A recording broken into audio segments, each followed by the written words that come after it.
Hi, I'm Chris Cooper. Welcome to the Family Plot, Gardening in the Mid-South. Thanks for joining us.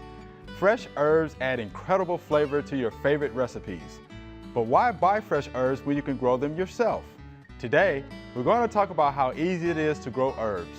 We're also going to give you some tips on planting and caring for bedding plants. And Mr. D is going to show us how to use one of those mold traps he's been telling us about. All of that and more is coming up next on the Family Plot, Gardening in the Mid-South. So stay with us. This is a production of WKNO Memphis. Production funding for the Family Plot, Gardening in the Mid-South is provided by Goodwin's Landscape and Garden Center in Germantown since 1943 and continuing to offer its plants for successful gardening with 7 greenhouses and 3 acres of plants, plus comprehensive landscape services. International Paper Foundation, the WKNO Production Fund, the WKNO Endowment Fund, and by viewers like you. Thank you.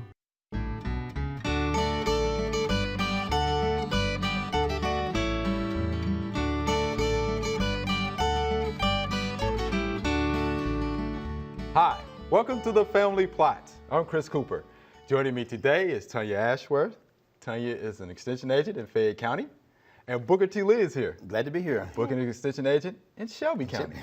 Thanks for joining me. Yeah, thanks for having us. All right, it smells good at this table, Booker, don't you think? It smells good, yeah. The herbs smell great. They smell real good. Yeah. So Tanya, you're going to tell us a little bit about herbs, right? Sure, yeah. Okay. So what are some of the reasons people grow herbs? Well, people first started growing herbs for medicinal reasons. Back several hundred years ago, we didn't have a Walgreens and a CVS on every corner, so Right. the herb garden was the pharmacy. But now people grow herbs like myself. I grow them for culinary reasons, to cook with, and also decorative. I like to use them as filler in vases and things like that. And they also go really great in a children's garden or a sensory garden. It's kind of fun to walk through the garden and be able to pinch a leaf off and eat it right then and there and taste it. And eat it right there. How about that? That's good. All right, now where should you locate your herb garden? We get that question a lot at the Extension office. Okay, well, most all your herbs like full sun, Okay, so full 6 hours a day of sunshine. Okay. You can put your herbs right there in your vegetable garden. You can put them in containers, or you can mix them in with your shrubs in your shrub bed or your flower bed. Rosemary is one that I grow as a shrub, and I grow oregano as a ground cover. So. Wow, as a ground cover. So it works out pretty good? Yeah. Oh, okay. How easy are they to grow and to care for? They are really easy. Really easy. Yes. We like really easy. Really easy. If you are a beginning gardener, you cannot go wrong with growing herbs. Okay. All right. Full sun. They some of them like more water than others. They have almost no disease pressure. Good. You don't have to be out there spraying them, which is a good thing because you're going to eat the leaf. Right. That's true. Almost no insect pressure. The only insect problem you might have is caterpillars eating your parsley, but they turn into butterflies, so you don't really want to kill them. Right. And, I found if you kind of hide your parsley from the butterfly caterpillars, it works pretty well. Okay. So if you have it in a pot by itself, it's easy for them to find. Right. If you have it kind of in with all your other vegetables, I don't have a problem usually. Okay. So it just kind of blends in. Yeah, makes it harder for them to find. And what are some herbs that you would recommend for our area? And you have some herbs for us here? Yes, I brought the herbs, that I'm going to have growing at my house and I'm going to use to cook with. Okay. So you can tell by what's in a pot and what's in a vase, what's annual and what's perennial. Okay.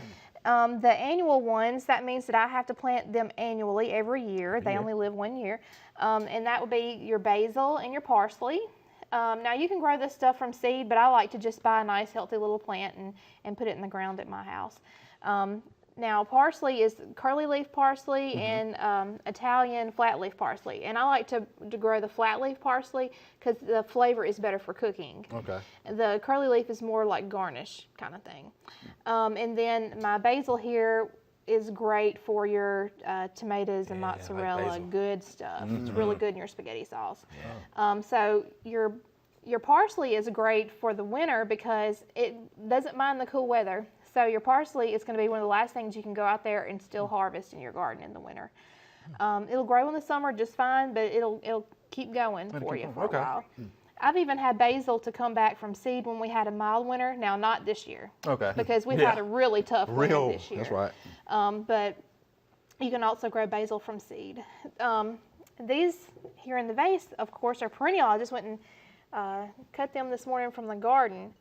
Now, I will tell you that my rosemary kind of struggled because we did have a hard winter. And I'm not the only one. I talked to somebody yesterday that cut all theirs down. Now, rosemary will make a very large shrub. We're talking, 4 or 5 feet, very wide. It's evergreen, and you can see the little purple flowers on there. It's pretty, yeah. In the winter, if we're having a good year, the whole stem along the stem is covered in these purple flowers. It's easy to grow. It's very drought tolerant because it's native to the Mediterranean, so it doesn't have to have a lot of water. And some people, they don't grow herbs because they feel like using them for cooking is too much trouble. Like they feel like they need to pick off every little individual leaf and then cut them. But you don't. Let me show you how easy it is. Put it in the pot. So you don't have to sit there and pluck and pluck and pluck. Another thing I'd recommend is sometimes people don't want to use recipes that call for fresh parsley or cilantro because they feel like they have to pull off every little leaf. No, just take your scissors, snip, and chop it stems and all. Anything with a soft stem like this, you can chop it right on up with the leaves and put it in your recipe. It's a time saver. Okay.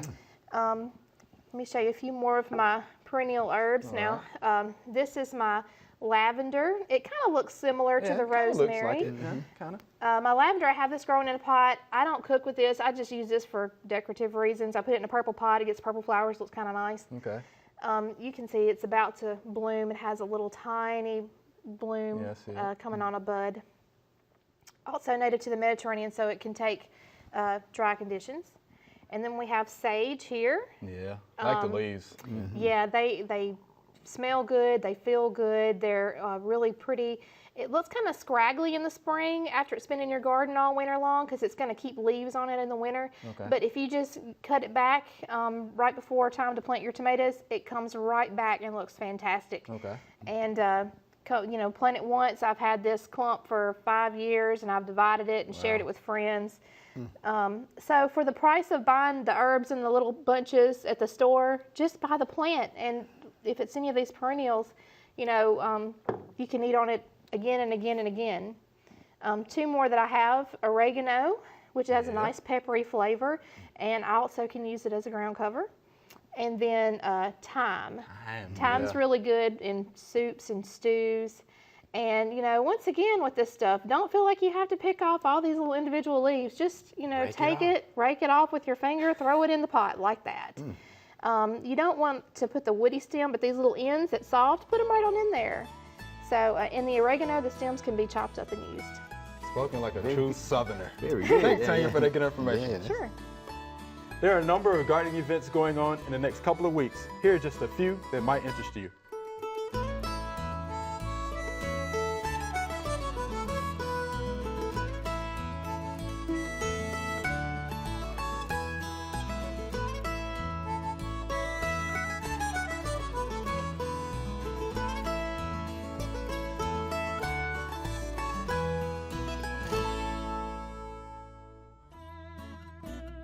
Up next, Mr. D shows us how to trap moles. Looks like we have a little bit of a mole problem here. WKNO has its own mole. That's good. We'll see if we can take care of it. Need to understand a little bit about moles before you try to trap them, a little bit about their biology and their feeding habits. Primary diet of a mole is an earthworm. And they do eat white grubs and other soil insects, but earthworms are their primary diet. They have, one mole can tunnel up to 225 feet in one night.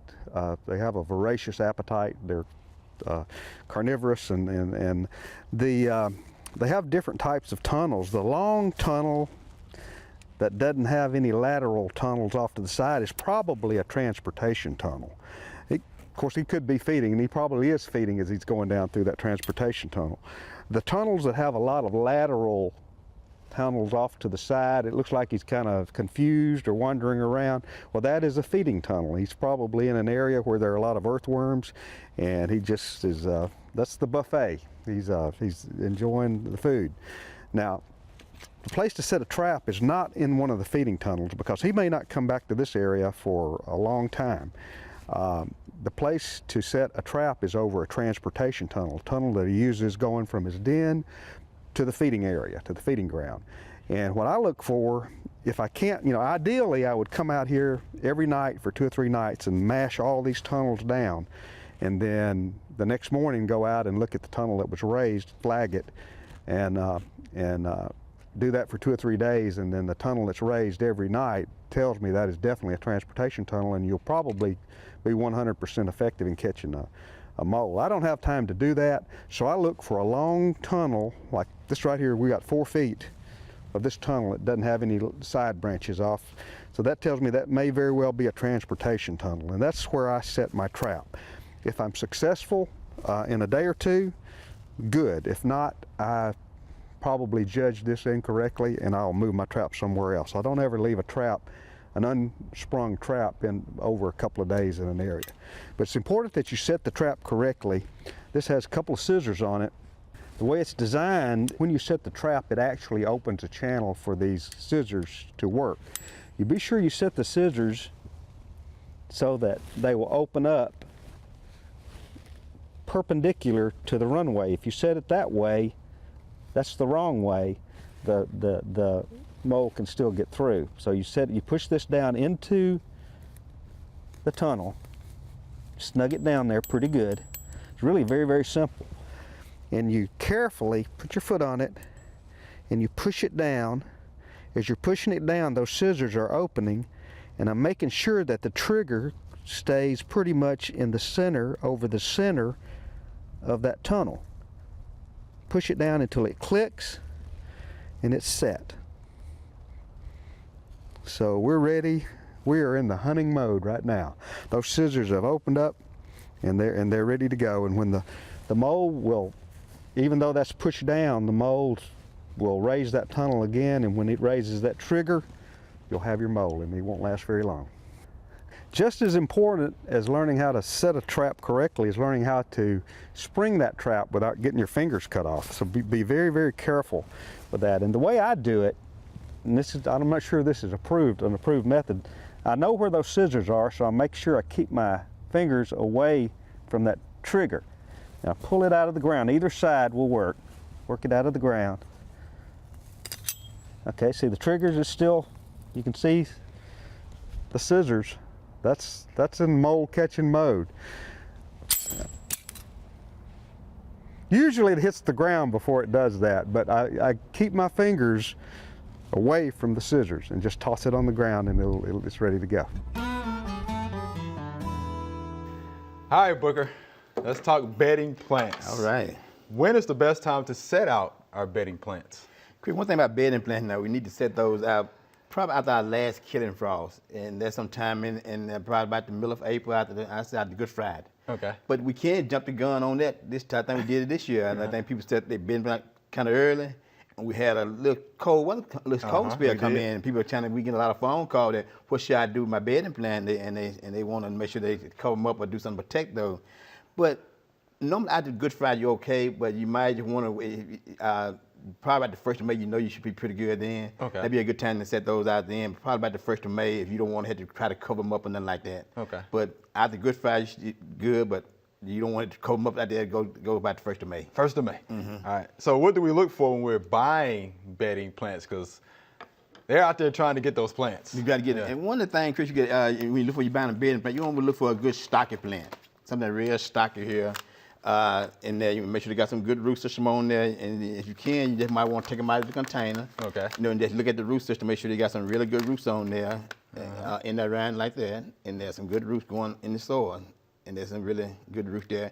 And then when you get the plant, you want to loosen them up and put them in the hole. Okay. And another thing, this plant here now, it's got a lot of blooms on there. Right. And if I in the store buying this, looking for a plant, I try to pick the one that has less bloom, because once you put them in the ground, those blooms probably gonna fade off. Okay. You want to look for one that have a lot of bud on there, like this one right here, like this Vinca minor here, a periwinkle. It got a lot of bud. They haven't begun to open up yet. You see, they're getting ready to open up, but they're not open. Okay. And so this be probably the one to buy, but you know what color it's gonna be. Okay. You know it's gonna be purple here. You know what color to be here. You want to make sure you know what color the plant's gonna be, but less bloom be the best one to pick for when you go in there. And make sure you got to help the plants. You know, look at the leaves, look at the stem, make sure no insects on there. Okay. Cause we can carry insects from the store to our home. Sure. And I like to set about time I get them. You know, Okay. if not, you need to water them. Don't put them on the concrete, because the concrete might get kind of hot sometimes. You put them on the concrete, they can dry out. But look for a good stocky plant, one that with less bloom, and good root system. All right, so slide it out of the pot. You so can you see that root slide system. out the pot, the man not looking. Yeah, and tell them Booker said you could do that. Yeah, just slide out the pot and Right. get the root system in there and everything, so then before you get that plant there. Okay. And stuff in there. Mhm. Now look, so we want to get them home. So how should we prepare our soils for these bedding plants? Yeah, one of the things that people always say, can I just dig a hole and put it in there? No, I like to do the whole flower bed. You know, you don't have an area for bedding plant, rake the whole plant, till it up or do whatever you do. Just do the whole flower bed. Okay. Then have that good loose soil in there and spread them out. And like you want them in there, space them on there. And most plants in there will come with a label, a container that tell you how to space them, put them apart. And you want to do that because you don't want to overcrowd them. And you want to make sure air can circulate through there and you had less on disease problem when you plant them in there. But just read the little label on there, you know, and stuff in there. If the label missing, ask the person that you bought it from, what should I plant this plant, how far apart should I plant it in there. But do the whole flower bed. Work the whole flower bed up and have it loose in there. Then take them out of the container, then loosen the root ball and put them in there. Okay. And that label also tells you growing conditions. Growing whether it's conditions, full sun, part sun, shade, or whatever. So make sure you read that A label. lot of people just really don't know that. You know, That's they, right. they see a pretty plant at the store and they say, well, this plant look good, I want to take it home. And they don't know where to put it. They'll get put in the wrong location and right. they don't do any good because you said, if they got it in full sun, this need to be in a little shade. Right. In partial shade. All right. So you need to do that, yeah. So we get it home, we got it in the, in the ground. What about fertilizing? Yeah, you know, fertilize it. You know, you add a little fertilizer before you plant it. Yeah, Okay. a little fertilizer in there. I be very careful what I add to it, especially if it's a blooming plant. I probably add less nitrogen fertilizer to it, add more phosphorus and potassium to the soil. And they're working into that when I'm planting it. Okay. And also you want to water it in real good. Real good. And another thing, make sure you have good draining, because most of our plants don't like wet feet. Right. You know, they get them wet feet and they just don't start turning. You see the leaves start turning brown, leaves start dying. That plant, it's just not going to do well. And sometimes you get dampened off. That's where the stem is getting to rot and the Right. plant just fall over there. Okay, good. Now what about mulching our bedding plants? What do you think? Yeah, you can mulch the flower bed, but you want to use good organic mulch, you know, good mulch. You don't want to use no fresh mulch in there, because sometimes it get real hot and it heat up on those bedding plant, the real tender plant. If you get real hot, then it can damage the stem of your plant and cause me to do that. But I just put a very thin layer across there, make sure it's well rot and decay and everything, and before it wants to heat up on that real hot, because when mulch begin to rot and decay, it start heating up, and it can damage your plant there. So put this little bit around there and water it. Just for decoration, look real good and stuff in there. So it make it look real good. But Okay. just don't put it too close to the plant and just not too tall. Okay. So, All right, now what about prolonging the blooms? How do we go about doing that? like this one right here, you see this plant here, now the bloom begin to fade. When the bloom begin to fade, that's just a problem, insect and disease problem there. Move those off there. Okay. Take them off there, pinch them off there, go out in the yard and look at it and say, this bloom need to come off. Okay. And also you can add that like that superphosphate. The superphosphate, that's prolong your bloom on your plant. Just work some around the soil, and I like to do that when it's going to rain. I'm going to water my plants and stuff like that. And bedding plants just like lawn grasses. They like be watered early in the morning time. You want to make let those leaves dry off before nightfall and stuff in there. So a lot of times we have our sprinkler system set in our lawn and overwater our bedding plants. You know, because they got a lot of moist soil in there, and that soil a whole lot of moisture in there. It ain't like the lawn. Okay. So yeah, you need to water those real good to check the soil, and before you start just watering. But get those dead blooms off there. It don't look good no way. Right, Unattractive. right. You got there. It don't take long to pinch them off there, and then you have more to put on there and stuff in there. And they do real good. And your bedding plants look good all summer long. All summer long. Yeah, that's really good. Yeah, most of them. Yeah. I appreciate that, Booker. I guess my biggest problem is getting my pansies out. They look so good right now. They look good right now. They look so man. good. Yeah. I wonder why they do that one. They like do so good, nigga. I hate to move them now. I hate to take them out. All right, this is our Q&A session. All right, so you guys ready for this? Sure. All right, here's our first question. What kind of soil is best for growing vegetables in? You want to take that, Tanya? Well, a nice loam, a good Nice mix loam. of sand, silt, and clay. You know, not too much of any one of those. Right.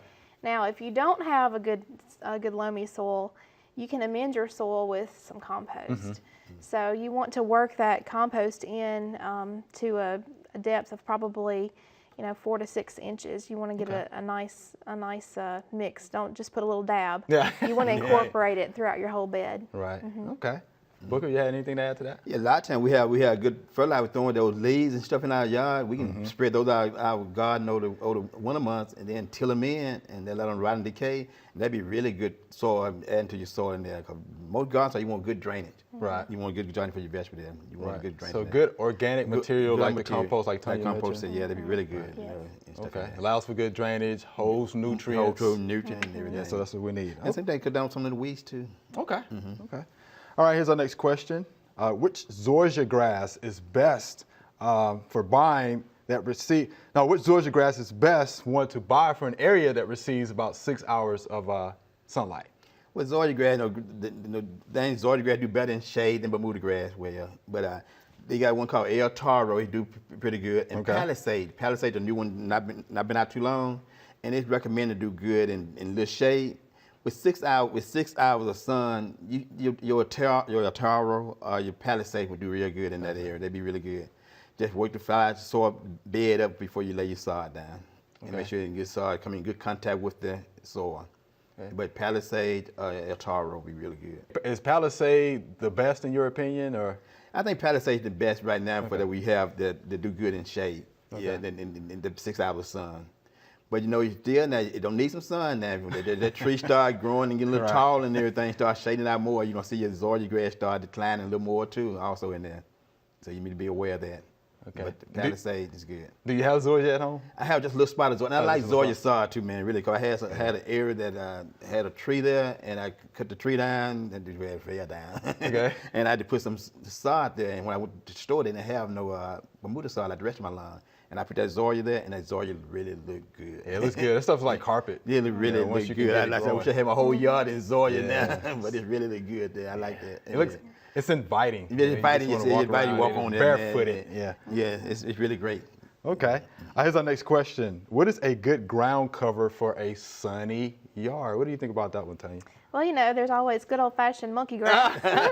Somebody's at home probably like, no, don't Yeah. say it, LaRon P, don't Yeah. say it. Yeah. But there are other options too. Yeah. You could do, for a low ground cover, creeping jenny. Some people call it money wart, creeping jenny. Yeah. Okay. Yeah. And there are some sedums that kind of stay low you Mm-hmm. could use for a ground cover in a dry, sunny spot. And, shore juniper is a nice evergreen, low-growing ground cover. Okay. That's good. That's a good. Bucket? That's Think of good. any That more? she gets some good one. The Larapi, that monkey grass, really Yeah. good and stuff like that. That's really good. Then the tough too. Yeah. Yeah. Especially got a soil erosion problem, that really will help some for that too. Yeah, that's Right. good. Yeah, I like that, Tony. That's good. Daylilies will work Yeah. in an area like Oh, that. okay, Nice yeah. sunny area. And they look good too. Yeah. Perennial verbena. Oh, yeah. Which is something that I like would actually work good in an area like that. That'd be really good. Yeah, all those really good. Then. Yeah. What about grass? They don't want grass. Boogie, they don't want grass? I like grass. They got ground full cover? sun Some and ground don't cover. want grass. They don't want grass? Yeah, grass in there. They want some ground cover. They don't want to cut no grass. No, that's what that is. They probably said low maintenance. Right. Something they put there. We want to do about cutting and stuff in there. Well, you probably scared them away with that 2 times a week. Oh Yeah, man, so- yeah. Good exercise for them. All right, here's our next question. Is it time to prune my azaleas yet? And don't we get that question all the time, All the Tanya? time. What you Yes. think? Well, my question would be, have they stopped blooming? Uh-huh. Okay. You want to prune your azaleas right after they bloom. Okay. So if your azaleas have stopped blooming, by all means, and if they haven't, wait a while. Just please do me a favor and do not go out there with some kind of a power tool and level them off. You want to get hand pruners and selectively go Right. down into the shrub and prune back at the nearest joint so that you hide your cuts. Right. Don't leave, stubs sticking up and all that kind of stuff. So Tanya is judiciously. pleading. Please do not do that with your power tools. Please don't make them a Please square. don't make them a square. Yeah, Don't make them a box. Don't make them a box. Yeah. That's right. That's right.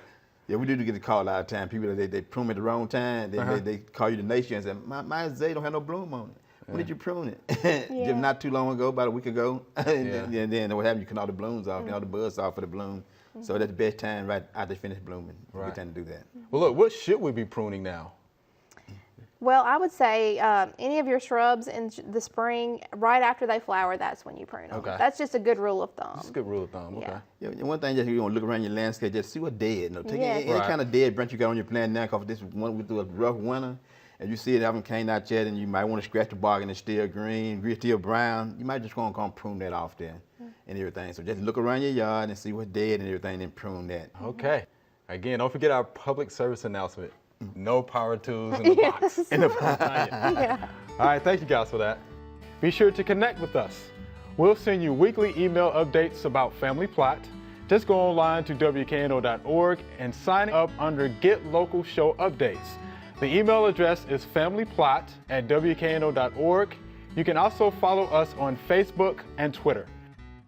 That's all we have time for today. Thanks for watching. I'm Chris Cooper. Be sure to join us next time for the Family Plot, Gardening in the Mid-South. Be safe.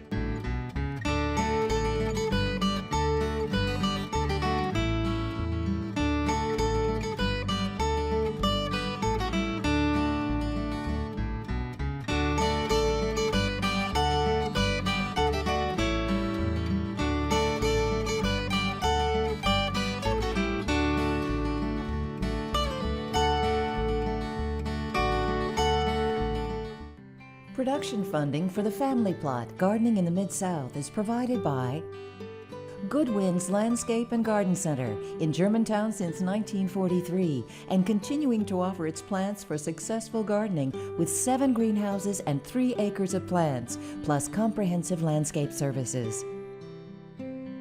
International Paper Foundation, the WKNO Production Fund, the WKNO Endowment Fund, and by viewers like you. Thank you.